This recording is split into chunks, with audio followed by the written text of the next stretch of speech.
Howdy y'all, welcome to Nerd Studio. Hey, we're out at the range today with two guns, the Glock 26 and the FNS-9C.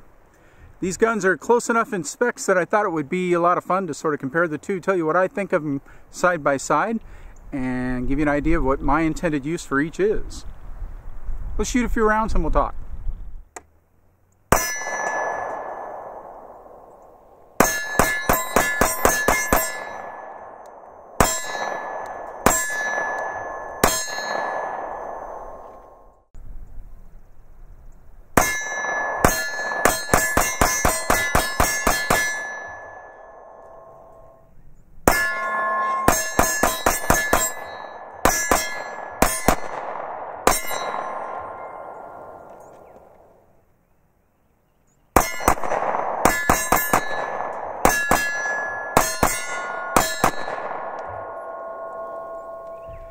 Alright, just having a little bit of fun there. I'm up a little closer than I usually shoot. I normally shoot at about 45 feet, which forces me to slow down, and I'm up about 21 feet today, just having a good time. Let's start with the Glock 26. I really love this gun. It is something that I carry regularly, or somewhat regularly, when I'm wearing lighter clothing, although some of its duties have given way to the Glock 43 since that came out, but I still do use it from time to time. It's a really terrific size, yet it really manages the recoil. It is comfortable to shoot, and it's actually fun to shoot. This gun has had some modifications. Obviously, I put Talon grips on it, which I'm essentially doing that on all my Glocks now. The sights are factory, so you just have your plastic sights there. I've replaced the guide rod. Not that I have a problem with the factory guide rod with this gun. It just was something to do and cheap to do. I think from Lone Wolf Distributors, put it in there, and I've ran probably 600 rounds through it so far, no trouble. The trigger is a Glenn Jefferson trigger job, which brings it down to about 4.5 pounds, and nice and light and crisp. What else? I've put in the extended magazine release. Other than that, this gun is essentially stock, which is to say, mostly not stock. I don't know. Anyway, what do I love about this gun? Well, it's a Glock. Now, I'm getting accused of being a Glock fanboy these days. I do own many Glocks. Glocks are what I shoot primarily. But I came by that honestly. The first 10 pistols I owned were not Glocks. I picked one up just to be able to do comparisons with. I picked up a Glock 17 and really got to love the gun. So it wasn't about the press, it wasn't about the hype, it was really about how I shot the gun. So there's my disclaimer for that. Anyway, Glock makes a terrific pistol. They shoot well in my hand, so I like that a lot. I like that this gun keeps in line with the rest of my carry guns. They all feel the same, they all look the same, they function the same. Many of them fit in the same holsters, using interchangeable magazines. If you want, you can put larger magazines in this guy to, that's quite an advantage. These guns have been out for a very long time. They're easy to get accessories for. You can get holsters up the wazoo for them and parts and pieces. I mean, they are the AR-15 and also the AK-47 of the pistol world. They're reliable like an AK-47, and they are customizable like an AR-15. It's hard to beat that. It really is. So I like it. This gun's not going anywhere. It's staying in my collection. It's something that I will occasionally carry. It shoots well, and I actually have fun shooting this out at the range. So let's talk about the FNS-9C. The first thing I really liked about this gun right out of the box was that big front sight, that big juicy front sight. That really does make target acquisition good. For non-night sights, they are really, really nice. They're adjustable, they're going to do the trick. Eventually I will put night sights on this gun, and hopefully I can find something that sort of emulates that big front juicy sight, although I'm guessing it'll probably be True Glow TFOs because that's what I put on everything. This gun is easy to break down and clean. It has the FN quality, and I can't say enough about the quality of the FN firearm. For the price that you're paying, you've got hammer forged barrels, everything. The fit and the finish is just excellent. You can't really beat that. I love the texturing on the grips on this gun.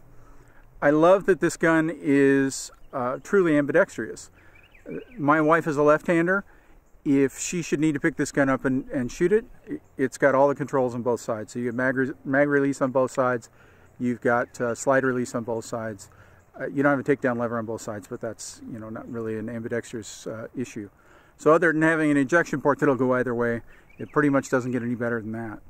One of the things from a pure shootability perspective that I really like about this gun is it doesn't have a safe action trigger. Now I know a lot of the guns that I speak highly of have the safe action trigger, but you know, my preference would be in a perfect world would be not to have it. Although the safe action trigger does serve a very distinct purpose, the Glock and that design is very, very safe. And so I wouldn't give it up to, you know, in place of the safety. But if they had a way to design it without that safe action trigger, I would prefer it. So kind of dig that. The trigger on this gun has not been worked on, but it does shoot very well. Now I had a full-size FNS-9, and the trigger on it was not that great. It could have just been a bad example of the gun. I'm not sure. I only had one of them, never shot another. I traded that away because I really dislike the trigger that much. This gun doesn't have that problem, so it has a good trigger. Things I don't like about the Glock 26. Really, it comes down to these pinky extensions. Now, this gun is, you know, from the factory, 10 rounds. And you can get these factory Glock mags with the pinky extension that let you get 12 in there. And that's a nice add. Now, I do like that you get your a place to put your pinky that does provide some stability. But, you know, all of these Glocks, eventually I end up pinching that pinky right there just because of the way my hand is shaped. So, to me, that's a drawback. That's not going to be for everyone, but to me it is. So, I would prefer to have just flush magazines on these guns and not do the pinky extension. Now, of course, if you can get flush magazines, but I think you end up 9 rounds with that. So, it's something I might check out. We'll see. All right, things I don't like about the FNS-9C. FN, with all their pistols, they always ship you 3 magazines. They have very high quality magazines. I like them a lot. Unfortunately, with this gun, they send you 3 different styles of magazines. So there's one with a grip extension that essentially gives you 17 rounds, so you're up with the FNS-9 capacity, and then the flat base plate.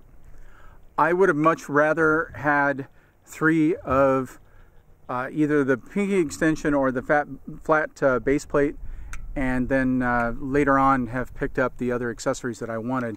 That would give me out of the box 3 magazines that I could use and train with. It would all be the same. So to me, that's kind of a mistake on FN's part. I appreciate the idea of including the 17 rounder. That's cool, particularly at the range. You slap that thing in and you've got a full-size gun, basically, minus you know, a little bit of barrel length. That's my biggest complaint, at least from what ships with the gun. Some of the things that I don't like about the FNS-9C, and it's really a temporal thing, there aren't a lot of accessories out there right now. It's hard to find magazines. There aren't just as many holsters and accessories and stuff as there are for the Glock. So that's the base comparison. Now you're going to ask, Wes, which one do you like better? The truth is, I couldn't tell you. I like both these guns a lot. They are very, very similar in what they do for you. They're about the same size. They both have 12 round capacity, although the Glock out of the box with, you know, the magazines are designed for 10 rounds. They're very easy to find. The pinky extension mags, which will get you the 12th round. The FN comes with a 12 round magazine without the pinky extension, so that's a really nice feature of that. But at the end of the day, the differences are so minimal that I couldn't tell you which one I like better. I'm going to keep both, and I'm going to shoot both, and I'm going to carry both, and I'm just pretty blessed to be able to own both, and that's how I'm going to do it. If you were trying to make the choice between these 2 guns, what would I tell you to do, or what would if I had any advice for you? Well, my only advice would be go to a gun store where you can rent guns that have both of these in stock. Rent them both and shoot and see which one you shoot better. By comparison in price, I think the FN is slightly cheaper, but you know, I think it might be $50 difference or something. So go shoot both of them and see how you feel, and go from there. Neither one of these guns has anything huge over the other. Now you may disagree, and if you do, you know, as always, come join us on the comment section on this video, or come join us on Facebook or Google Plus and weigh in. I'd love to hear what you think, and appreciate you joining in on the conversation. One thing I should note, if you do come over to Facebook and Google Plus and do those things, we do occasionally give away a little tchotchke or a tool, or I think we gave away an Uplula loader a few weeks ago, and just sort of an incentive and a thank you for watching the videos and continuing to be fans of the channel. So that's a lot of fun. There you go, Glock 26 FNS-9C. Buy them both if you can. Great guns. All right, folks, always remember, anyone can shoot. Anyone can shoot both these guns and have a lot of fun. Man, it's a beautiful day to be out shooting at the range. We'll see you next time. Yeehaw!